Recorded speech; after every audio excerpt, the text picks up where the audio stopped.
Remember those stimulus checks? For a while, they gave many of us a little extra breathing room, whether that meant catching up on bills, padding our savings, or splurging just a bit.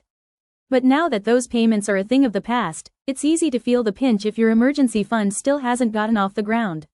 A U.S. News & World Report survey shows that 42% of Americans don't have an emergency fund. Here's the thing.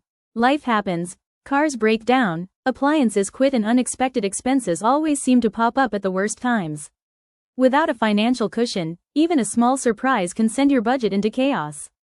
That's why rebuilding, or finally starting, your emergency fund is so important. Treat it as a mandatory expense.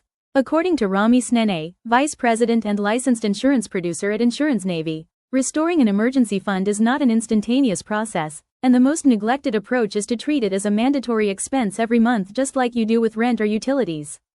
Setting aside a certain number of dollars, say $150 or $200, per month into a different account, savings account, automatically means that progress is being made and no decisions are needed to be made regarding it.